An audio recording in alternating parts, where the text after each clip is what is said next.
Judge. At any time was the defendant placed under arrest? Oh, no, ma'am. Judge. Thanks, Trooper. Have a seat for me outside. Please don't discuss your testimony with anyone. Yes, ma'am. Judge, at this point, the city rests. Okay. All right.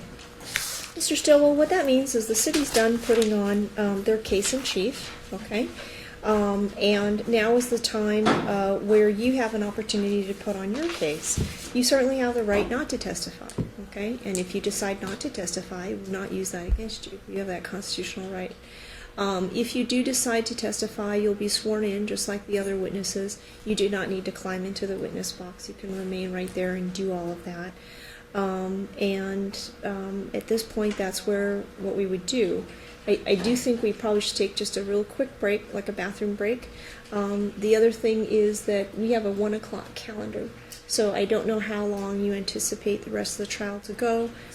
My preference... Do we have issues? I was trying to understand how many witnesses he had with regards to the timeline. He indicates he only has one witness that's not going to be him. So, okay, and that person's not in here, right?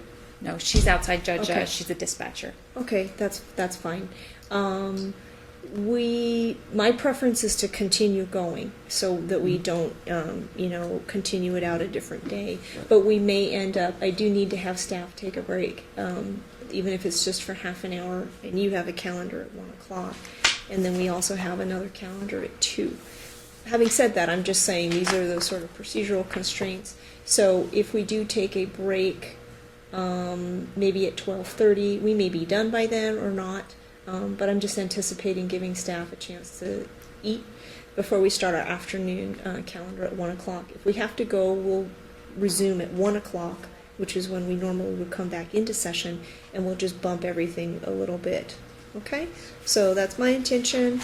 Let's take a quick bathroom break right now, maybe 5-10 minutes, and then we'll come back and you can tell me what you want to do. Okay, Mr. Stillwell? All right. Court's in recess. Just quick, Department 1 is now back in session.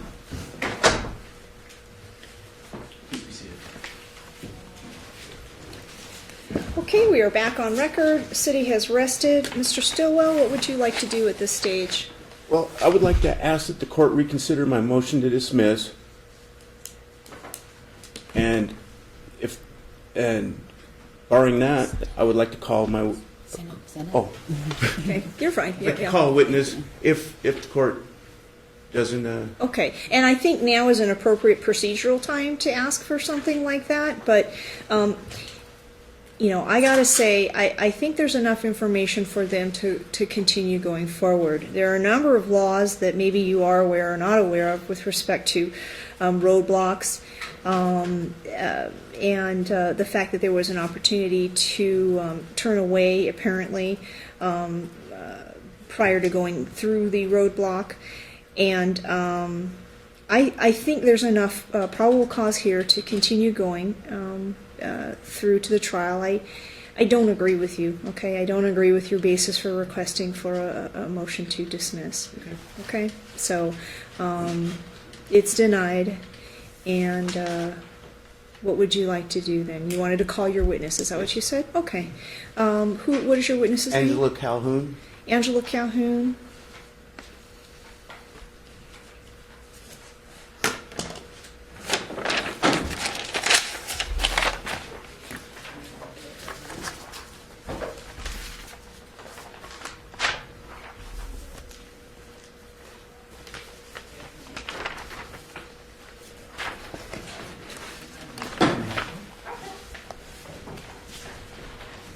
Come on up for me into the witness box, please.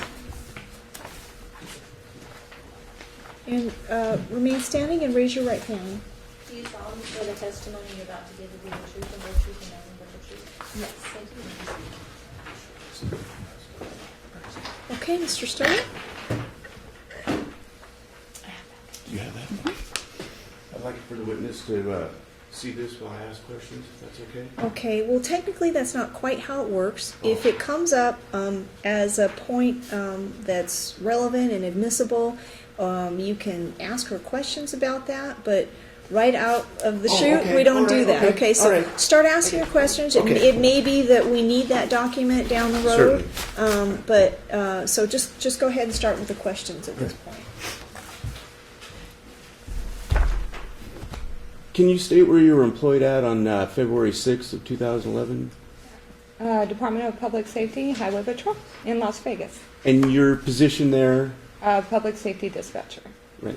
So you took and received calls from officers and citizens alike? Yes, sir. Are you aware of a CAD report? Yes, sir. Is that something you deal with on a daily basis? Yes, sir. How familiar would you say you are with CAD reports? I would say very familiar.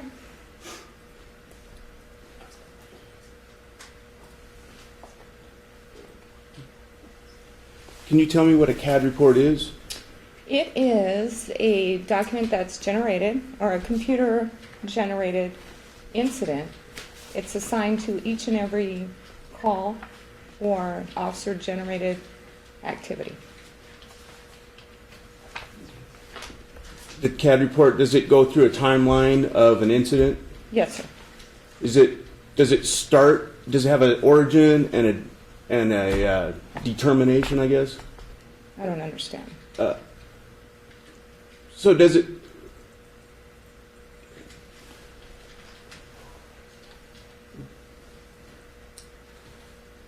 who prepares a CAD report? We do as dispatchers. Okay. Based on what the officer calls in? What the officer calls in, yes. Is there ever any assumptions on the CAD report? I don't understand what you mean by assumption. Okay. How does the information get into the CAD report? It's given to me by the officer or the citizen. Okay. Okay. Is there a field in your computer for incident type? Yes, sir. When is that normally filled out? Well, it's filled out as soon as the officer initiates the activity. Okay.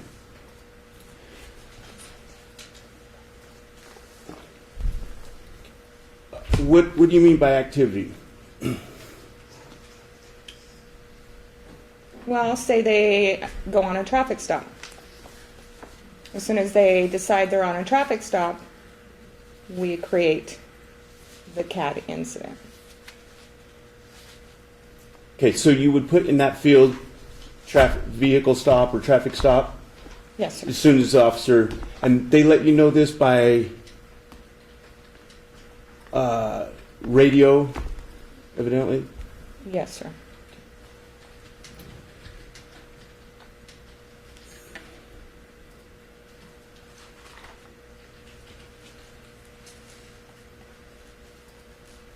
I'd like to ask you questions based on this CAD report. Okay. You're going to have a little bit of foundation, okay? And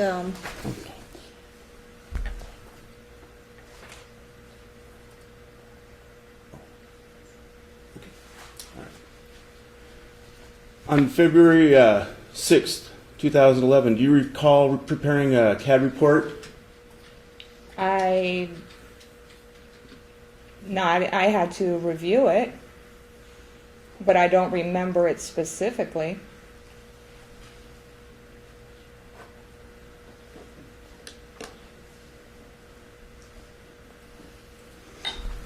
Would it help refresh your recollection if I showed you the document that I believe you may have prepared?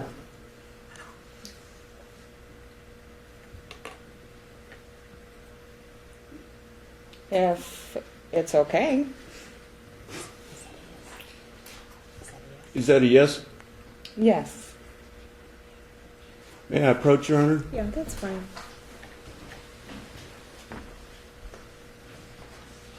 So do you know what the document is? I do, Judge. Okay. Thank you.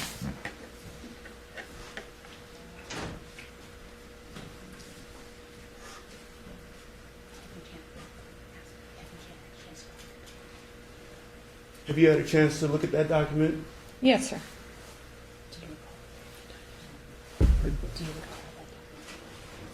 You recall preparing that document? It does have my name on it. I don't remember specifically. It's been over a year. Based on your viewing of that document, what would you say originated that stop? I don't understand.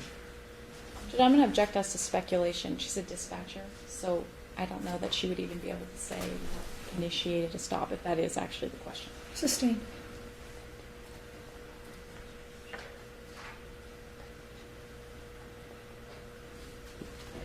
If that document has your name on it, does that mean that you put that information in there? Yes, sir.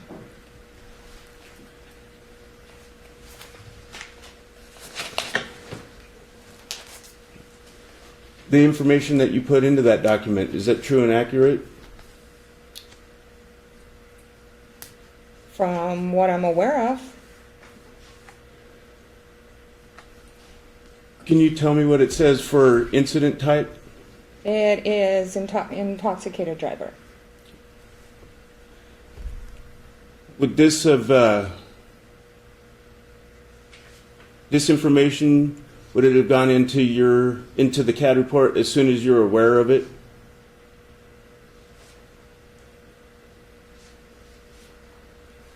Yes.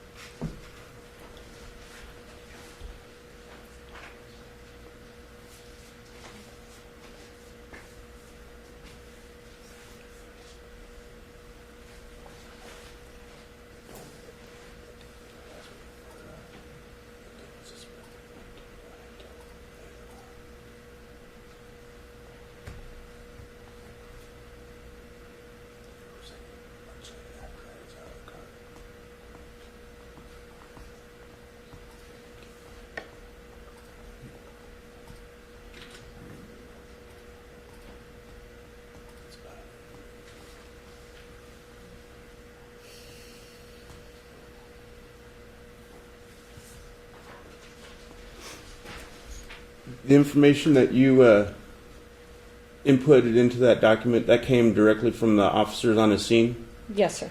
Can you tell me which officer you were, or officers you were corresponding with on in that document? It appears to be Trooper Bertner.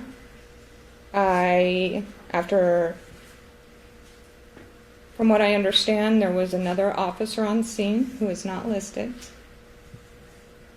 But Officer Bertner, or Trooper Bertner, did initiate the stop, Okay. or initiated the incident. That'll be all. Ms. Calhoun, were you located at the checkpoint on Tenaya and Cheyenne? No, ma'am. No further questions, Judge. Thank you for your testimony. Have a seat outside. Please don't discuss your